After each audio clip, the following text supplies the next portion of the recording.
Hey guys, Zach here with Imaging Spectrum, and today I wanted to go over the Garment Creator software. If this is your first time to use it, this is going to be a great crash course just from top to bottom. So let's just jump right into it.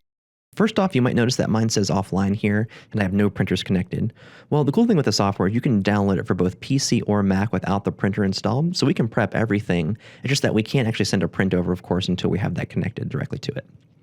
So first things first, I want to start off talking about the grid that you see here.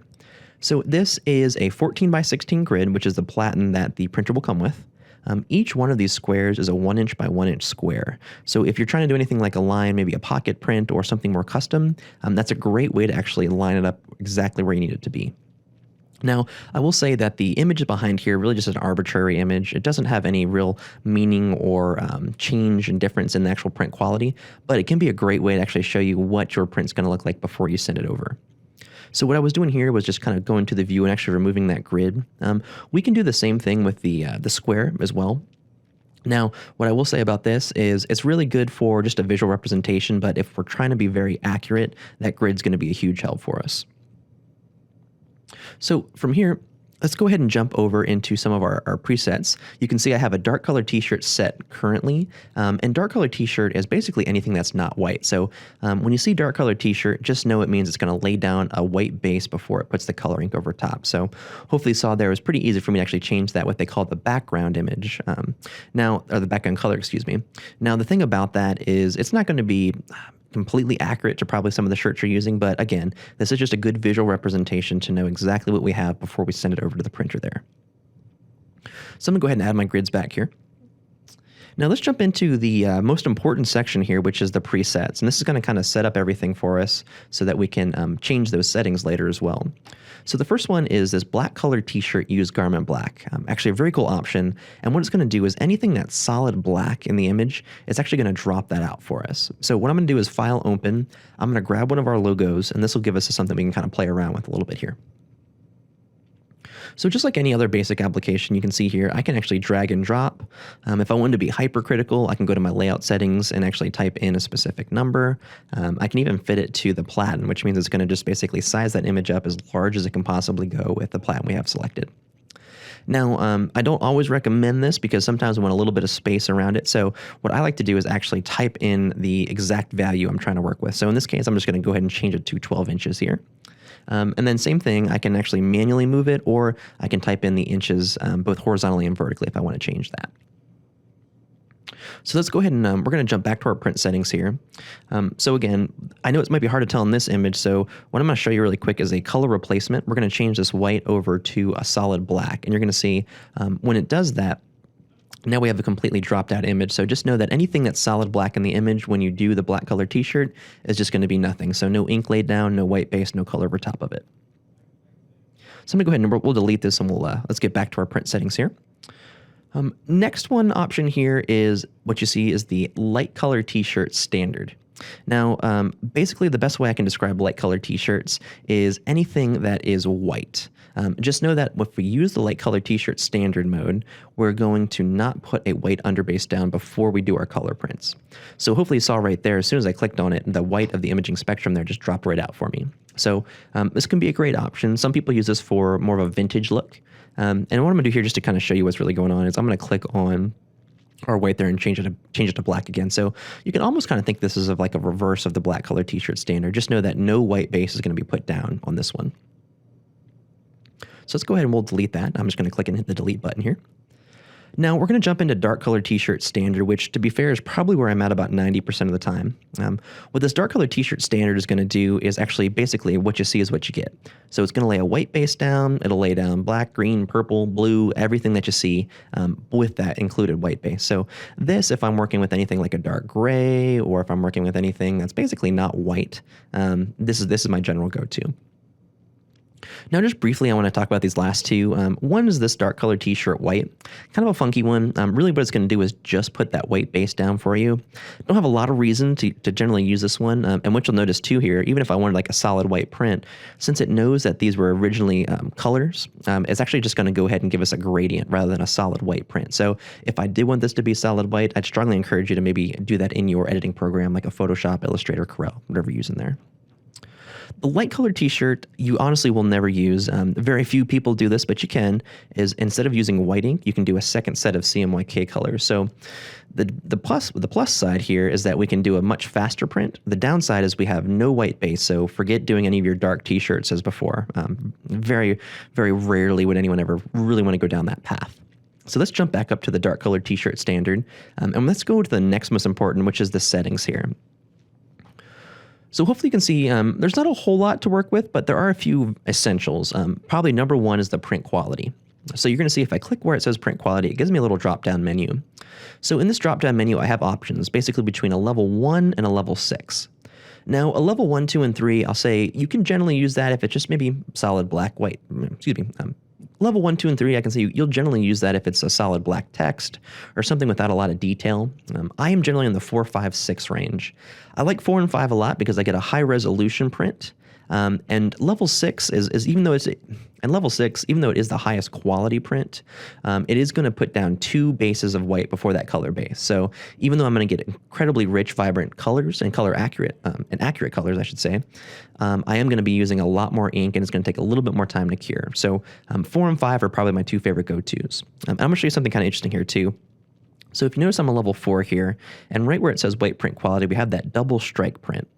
Now, what a double strike print is going to do is it's going to make sure that when that first base is done, it's solid white. But if there's any white in the actual image, it's going to lay down a little bit of a highlight white on top of that. And so hopefully you notice there, as soon as I click double strike, it took it right to a level 5. So the truth is level 4 and level 5 are really the same settings. It's just that we're getting a little bit of an extra bump of white on the level 5 there, which honestly can play a big role. In a case like this, since I do have white letters, I might want to add a little accent to it, or maybe I have an image with eyes and I want those eyes to kind of have a little extra pop without putting a second layer of white down. That can be a great option. Same here as with the color print quality. Hopefully you saw I can move these sliders around, and what they're going to do is increase the passes and the resolution. So if we max it out at 16 pass, that can be really good for if I have a lot of gradients or a lot of fine details in that image. Hopefully you see here if I change it to level 1 though, we're really jumping down in resolution. So 720 by 360 versus that 1440 by 720 that we might be looking for. So something to consider, and all of it's going to be graphic dependent, to be fair. Now, I do want to show you this on the level 6 because I get this call every now and again. If I set to level 6 and set that double strike print mode, some people think that that means it's going to actually put 2 passes of white down, but really what that double strike is actually going to only do 1 pass and a highlight pass. So make sure if we do want to do a level 6 that we leave that where it's at, and that'll always give us the best results. So I don't want you to get too confused on that one. Let's keep continuing down here. So the next tab is going to be the advanced tab. And by the way, if these tabs aren't available for you, you can just click on the name and it will actually open up all those values. So first things first, let's look at our print direction. 95% of the time I'm on bidirection, and that's twofold because A, it's going to keep my speed where I want it to. And if I'm in production mode, I don't really have time to cut that speed in half. Now, unidirection can be sometimes a good option, and generally I've used that on things like seams. Like if I'm doing a hat print or maybe a print onto some jeans and I'm going over some seams, that unidirection can give me a little bit more clarity on that, but very rarely do I need to jump to that. Only briefly, I'm going to talk about these media profiles. Essentially, the profiles are going to be their shirt, and so each shirt's different. So I'll tell you, you're going to just stick on this auto profile, and that's going to be where we want to be at. Now, pause between passes. Now, pause between passes can be a very important. Setting sometimes. Generally, I only save this for a level 6 print. If I'm doing a level 5, 4, and below, I'm only doing 1 layer white and 1 layer color, so it generally has enough time to dry before it adds that second color pass over top of it. That being said, if I'm doing a level 6, sometimes I'll do a 5, 10, maybe even 15-second pause. Basically, let that air dry before I put that next layer on there. That can make a big difference. Continuing here, we're going to look at the ink density. Ink density is probably one of the #1 settings that I do adjust. Now, what ink density is going to do is with percentage values, it's actually going to increase the amount of ink laid down, both in the color and the white. You can see right now my print chart for the density test chart's blacked out, but if I was plugged into the printer, what I could do is actually send that print chart over. It'll print directly onto the t-shirt and it'll show me a bunch of different combinations of both color and white density. That way I can visualize it and say, okay, this is the one I like. Maybe it's a 25-25, whatever works best for us. One thing I'll also mention about the ink density is that the white and the color can matter a lot when I'm working with blends. So if I'm working with a 50-50, maybe even 100% polyester, something like that, generally I do need to bump up those color and white densities just to make sure that those colors are going to come through nice and accurately for me. Now, there is such thing as too much density as well. So if you ever crank that white up and you maybe see some white fibers poking through the color, generally that means that either to bump down that white or bump up that color density a little bit too. So this can really help fill in if I want like a solid blue, a solid white, something of that nature. So let's go ahead. We're going to move those back to 0 for now because, again, level 5 and below, generally, if I'm doing 100% cotton, this is a really good starting point for us. Let's look at the white management real quick. It's kind of a funny one to me since obviously if we're doing dark color t-shirts, we know we're going to want that white. So if for some reason you don't want to put that white base down, we can always go to light color t-shirt as well. But the options are there, so very rarely will you ever mess with these. Now, the reduced white area is something that I occasionally will use. If you're familiar with a screen print, or if you're familiar with screen printers, you might have heard of like choking the white. And basically that's just going to reduce the white base. So if you ever see you have a print and maybe have a little bit of a white outline, or I call it a halo around some of your graphic, just go ahead and increase that reduced white area. And one thing to know here is the larger the number, the more it's reduced. So same thing with the underwhite. You know, of course, we're going to want that since we are going to be working with a dark color t-shirt. So let's jump to the last settings here, and these are the color settings. First things first, striking, it basically gives you some presets that we can just, striking basically just gives you some presets that you can click on. You're going to see over here, if you look at the t-shirt now, it does make a pretty big effect on some of the colors and the way that my graphic is handled. So these are just presets that are built into the machine. Generally though, I'll tell you, I like to use my own custom. So I'm going to go ahead and reset this one. I'll show you how to do that. Just like before, we can click on each name here. So saturation can be a really cool one. If I'm going for vibrant, larger-than-life colors, but not so worried about color accuracy, that can be a great one. Maybe if a customer gives me an image that's a little dark, but I don't have time to really throw it into Photoshop and do some color correction, I can just bump the brightness, or if I want a little bit more of a contrast between my lights and darks, you can always play with those as well. So these are generally the 3 that I recommend. I personally never use the red, green, or blue level, and you're going to see rather quickly why, because these are global adjustments, so it's going to literally change the hue of my entire image to red. So you can see immediately it throws my colors way off. So if I do need to make any major changes like this, I strongly encourage going through Illustrator, Photoshop, Corel, or any design software that you're currently using there. So we'll go ahead and get rid of these values. One last thing I want to touch on here, this is more for some of the volume. So let's just say someone comes to me and needs maybe 15 of these type of prints. Well, I can increase the copies, and what I can do is after those copies are sent over to the printer, I no longer have to touch the computer. All those copies are just going to sit there, so I can just go jump right into production mode and start just chugging along. One other quick thing I wanted you to see here too, hopefully you notice this, is if you click on this on the right side here, you might notice there's a plus sign. So if we click on that plus sign, we can actually create our own presets. And so what that's going to do is keep all the values that we changed in our settings, and that way if I need to jump to it in the future, I can just literally click right on it, and it's automatically going to configure it to my favorite settings. So that's enough of the print settings. Let's jump over to the layout settings really quick. Fairly basic, but I do want to go over it. So you can see right now I only have 2 presets in here, and just like in my print settings, I can actually add more custom presets. So what I have in our production machine is like I had a mask preset, I had a pocket print preset. So what I can do is have those locations set up, and then anytime I bring in a graphic, I click it, it'll automatically jump to where I want it to be.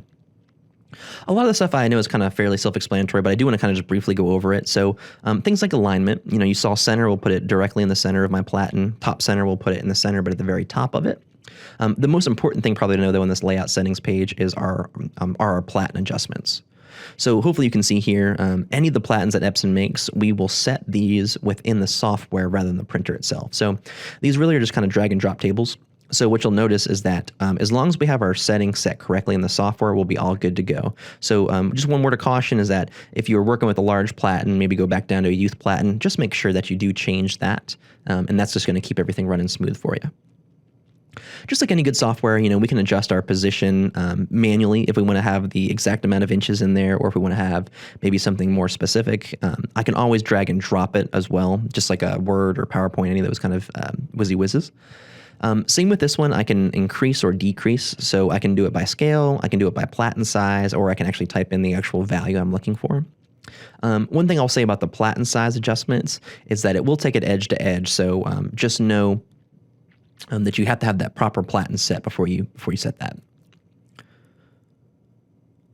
Real basics here, obviously, maybe if I'm doing a sleeve print, long sleeve or something like that, we can do rotations. I can flip it and mirror it if I want to for some reason. Probably generally you won't use those settings, but they are there if we need something on the fly. So that's enough of the layout settings. We're going to jump over to the color replacement tab here. Again, a lot of the stuff is something we can do inside of our graphic editor. However, it is nice and convenient that we can do this on the fly, literally while the customer is standing there waiting for their shirt to be printed. Transparent can be very popular. If you ever brought in any JPEGs or ever seen any images like that and you have that big bounding box around it, transparent will be able to drop that out for you. The transparent can drop out that bounding box for you. I generally suggest playing with the color tolerance and maybe the only neighboring area, as this will actually change the way that it affects your print there. And just like with transparent, if I jump over to white here, when I click on anything, it's going to actually change that to a color of white instead. So just like the transparent, if I'm not happy with maybe some of the colors that came through and I just wanted a solid white print, this is a great way to do that. Probably most commonly used, though, I would say is the color tab. Let's just say someone comes to me and they love the graphic, but really quickly they want maybe the text to be a different color. Well, super simple. We can select that. And just like the transparent and white, now we actually have values that we can type in. So if I'm working with a Pantone or a certain school, or they have an RGB value that they want me to use, I can absolutely type those right in and get great results that way.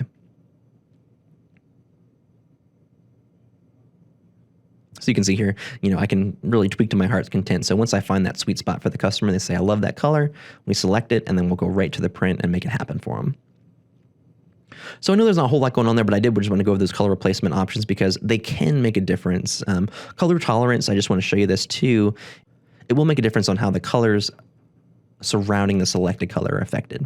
So if I want to do just one specific color, we can set that, or if I want to make sure it kind of manipulates all colors that are orangish, we can make that happen as well. So anyway, that's enough for the color replacement tab. We're going to go ahead and X out of that one.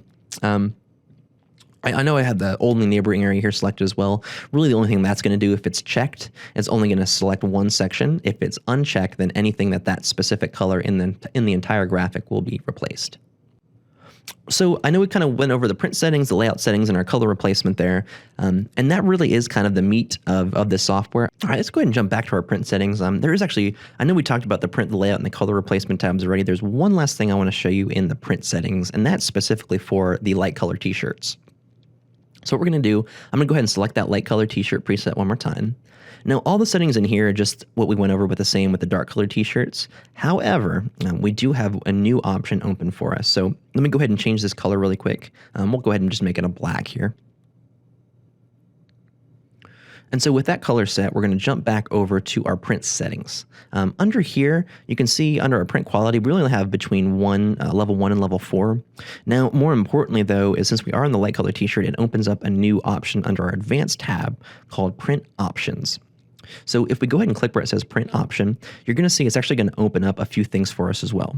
So under that tab, we're going to have 3 different choices. Normal print, which is just going to do one print, just basically a color. Double strike, which I like a lot, is actually going to do 2 passes. Now, no white base, but 2 passes of color. So if I'm looking for something a little more vibrant, maybe a little bit more contrasty, that can be a great option. Inkblot reduction. This can be used if you ever work with something between like blacks and yellows. Sometimes they don't play well together. So the Inkblot reduction will actually put that yellow base down before the color base, and that can actually really help with any kind of dye migration or anything of that nature.